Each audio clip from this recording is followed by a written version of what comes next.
திராவிட முன்னேற்றக் கழகத்தின் மூத்த அமைச்சராக இருக்கக்கூடிய பெரியசாமி அவர்களின் இறுதி வழக்கு இன்று விசாரணைக்கு வரவுள்ளது. நேரடியாக சட்டமன்றத்திற்கு செல்லாமல் நீதிமன்றத்திற்கு சென்றுள்ள பெரியசாமி அவர்களின் வழக்கின் இறுதி தீர்ப்பை இன்று ஆனந்த் வெங்கடேசன் அவர்கள் வாசிக்க உள்ளதாகவும், தண்டனை நிறைவேற்றப்படுமா அல்லது ஜாமீன் வழங்கப்படுமா என்பது கேள்விக்குறியாகத்தான் இப்பொழுது வரை இருக்கிறது. ஆனால் தற்பொழுது அரசியல் வட்டாரத்தில் பெரியசாமி அவர்கள் செய்த அனைத்து ஊழல்களும் சட்டத்திற்கு புறம்பாக பண பரிவர்த்தனை செய்ததும் நிரூபணம் ஆகிவிட்டதன் காரணமாக இன்று மாலை அவரது கைது நடவடிக்கை மேற்கொள்ளப்படும்.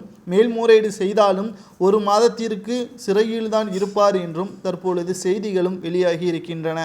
இவர் கடந்த 2003ஆம் ஆண்டு வீட்டு வசதி அமைச்சராக இருந்தபொழுது பல்வேறு வீட்டு வசதி செய்வதற்கான ஆவணங்களில் முறைகேடு செய்ததாகவும், பட்டா இல்லாதவர்களுக்கு முறையில்லாமல் பட்டா வழங்கியதன் காரணமாகவும் இவர் மீது நடவடிக்கை மேற்கொள்ளப்பட்டது. கிட்டத்தட்ட 2024ஆம் ஆண்டுதான் இவருக்கு வழக்கு பதிவு செய்து நீதிபதி ஆனந்த் வெங்கடேசன் அவர்கள் இந்த வழக்கின் விசாரணையை மேற்கொண்டுள்ளார். தானாக விசாரணை செய்வதற்காக இவர் வழக்கு தொடர்ந்த முன்னாள் அமைச்சர்களும் தற்பொழுது இருக்கக்கூடிய அமைச்சர்கள் மொத்தம் 14 பெயர்கள் மீது இவர் வழக்கு பதிவும் செய்தார் ஆனந்த் வெங்கடேசன் அவர்கள். குறிப்பாக துரைமுருகன், பொன்முடி, KN நேரு மற்றும் தங்கம் தென்னரசு இவர்கள் மீது நடவடிக்கைகள் மேற்கொள்ளப்பட வேண்டும். இவர்கள் அனைவரும் ஊழல் செய்தவர்கள். தமிழக மக்களை ஆட்சி அதிகாரம் செய்வதற்கு இவர்களுக்கு தகுதி இல்லை என்றும் தற்பொழுது இவர் வழக்கு தொடர்வதற்கு முன்பாக கூறியிருந்தார்.